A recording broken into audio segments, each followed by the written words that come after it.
Salam, semoga damai sejahtera Kristus ada pada kita sekalian dan kita selalu diberkati dengan kasih dan lindungannya hari lepas hari.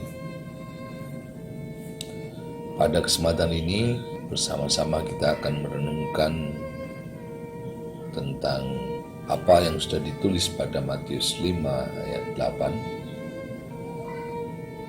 yaitu berbahagialah orang yang suci hatinya, karena mereka akan melihat kerajaan Allah. Saudara-saudara, untuk memasuki kehidupan yang istimewa, yaitu berdialog dengan Tuhan, kita perlu memiliki landasan, yaitu harus hidup suci. Sebab tanpa kesucian, tak seorang pun akan melihat Allah. Kata suci dalam Matius 5 ayat 8 berasal dari terjemahan kata Yunani, yaitu kataroi. Kata kataroi artinya bebas dari campuran, tidak bercacat dan tidak bernoda. Kata Roy lebih menunjuk keadaan hati yang tidak tercemar dan terpelihara dari kejahatan dunia. Seperti hati yang bebas dari segala perasaan negatif, dendam, kepahitan, cemburu, iri, tidak mengampuni, mengingini hal-hal yang bukan bagiannya dan lain sebagainya. Jadi kesucian ini adalah kesucian yang menuju hal yang bertalian dengan keadaan batiniah seseorang. Orang-orang yang suci hatinya adalah orang-orang yang jujur, tidak ada motivasi terselubung, tulus di dalam perkataan dan perbuatan. Orang-orang ini adalah orang-orang yang memiliki keadaan hati tulus yang sinkron dengan tindakan maupun perkataannya.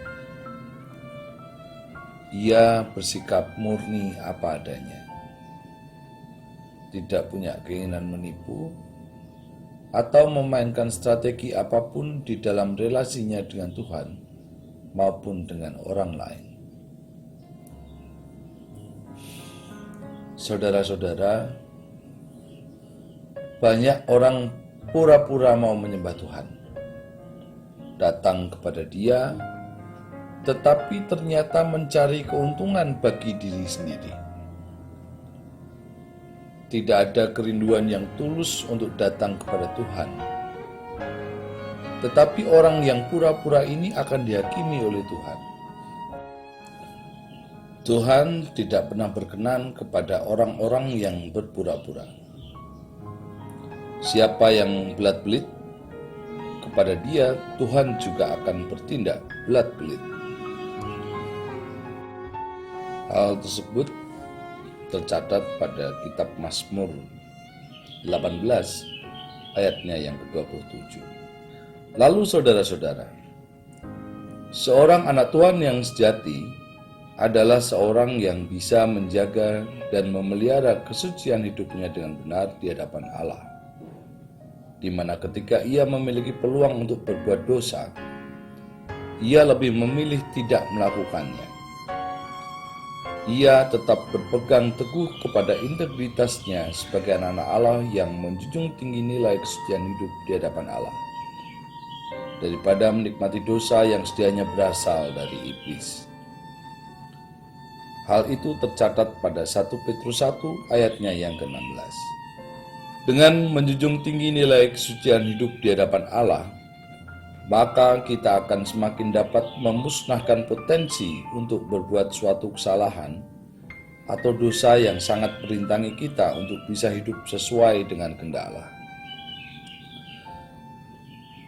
Di dalam kitab Mazmur 15 ayat 1-5 menjelaskan tentang orang yang murni hatinya. Mereka yang murni hatinya boleh mendekat ke gunung Tuhan. Mereka boleh memandang wajah Allah mereka, karena Allah mereka juga adalah Allah yang murni hatinya. Allah kita adalah Allah yang jujur. Dia tidak mungkin berdusta. Dia tidak mungkin mengucapkan firman yang berbeda-beda dengan keadaan yang nyata. Dia tidak mungkin berbeda antara yang dinyatakan dengan apa yang sebenarnya. Tuhan adalah teladan di dalam kemurnian hati. Dan oleh karena itu, siapa yang meneladani Dia dengan sungguh-sungguh akan melihat wajahnya. Berkenan dengan kesucian hidup, maka kita perlu memperhatikan kata melihat di dalam Matius 5 ayat 8. Teks asli Alkitab Perjanjian Baru, bahasa Yunani adalah opsontai. Kata dasarnya adalah orao. Kata melihat di sini lebih ditekankan melihat dengan pikiran atau pengertian atau dengan hati, dan bukan melihat dengan mata fisik atau mata jasmani. Ini berarti seorang yang suci hatinya akan diberi dan dimampukan oleh Tuhan untuk mengerti kehendak-Nya. Mengerti kehendak Tuhan menunjuk kepada kepekaan seseorang menangkap apa yang Tuhan kehendaki dalam hidupnya pribadi dan rencana-rencananya bagi dunia sekitar. Jadi kata melihat dalam Matius 5 ayat 8 lebih berarti sebagai melihat dengan hati. Orang-orang seperti ini adalah pribadi-pribadi yang tergolong memiliki sensitivitas atau kepekaan terhadap pikiran dan perasaan Allah. Inilah kemampuan yang disediakan oleh Tuhan untuk mendengar suara Roh Kudus di dalam batiniahnya. Olehnya, betapa penting setiap anak Tuhan menghidupi nilai kesucian diri di hadapan Allah, sehingga dalam pelayanannya kepada Tuhan, ia akan dikaruniai untuk memiliki kemampuan mendengar suara Tuhan dan berdialog dengannya melalui Roh Kudus di kedalaman batiniahnya. Kesucian hati seperti yang dimaksud Tuhan dalam Matius 5 ayat 8 merupakan panggilan yang mutlak harus dialami oleh setiap warga kerajaan surga. Orang percaya sebagai warga kerajaan surga diperkenan untuk mengenal Allah secara dekat dan intim. Orang percaya bukanlah pribadi yang terpisah dari Allah sehingga tidak mengenalinya. Saudara-saudara, anugerah Allah dalam Yesus Kristus memberi peluang orang percaya untuk hidup dalam persekutuan dengan Tuhan dan mengenal dekat pribadinya. Tuhan Yesus adalah Bapa yang berkenan dekat dengan anak-anaknya.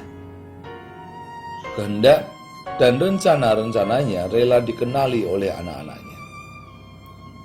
Namun terlebih dahulu ia menghendaki kita memenuhi panggilannya untuk hidup kudus seperti Dia kudus. Sebab seseorang tidak mampu mengerti kehendak Allah dan rencana-rencananya jika ia belum bersedia memenuhi panggilan mengambil bagian di dalam kekudusannya. Tuhan bukan pribadi yang pelit menunjukkan kehendak dan rencana-rencananya untuk kehidupan umat-Nya. Tetapi umat itu sendiri yang tidak mampu untuk menangkap panggilan untuk hidup di dalam kesucian yang dikehendakinya. Orang Kristen yang sejati adalah orang yang dipanggil untuk mencapai, menghargai dan memelihara standar kesucian dan kebenaran Tuhan. Itulah sebabnya Tuhan menghendaki kita memprioritaskan kerajaan-Nya. Itu tercatat pada Matius 6 ayat 33. Agar apa, saudara? Agar Tuhan menambahkan segala sesuatu yang berasal dari dalam dirinya dan menyingkapkan segala rahasia kebenaran kerajaan surga bagi anak-anaknya yang terus bertekun, tinggal di dalam firman-Nya yang senantiasa memenuhi panggilan mencapai, menghargai, dan memelihara standar kesucian yang dikehendaki oleh Allah. Kudus seperti Dia kudus. Memelihara kesucian hidup di hadapan Tuhan ini tidak akan mengganggu kegiatan hidup kita sehari-hari. Bahkan sebaliknya, Tuhan akan mendidik kita melalui berbagai sarana di dalam seluruh aspek kehidupan kita, guna mengambil bagian di dalam kekudusannya. mencapai standar kesucian dan kebenarannya. Mari kita simak bersama apa yang sudah tertulis pada 1 Petrus 1 ayat yang ke-15 sampai yang ke-16. Tetapi hendaklah kamu menjadi kudus di dalam seluruh hidupmu, sama seperti Dia yang kudus, yang telah memanggil kamu. Sebab ada tertulis, kuduslah kamu, sebab aku kudus. Amin.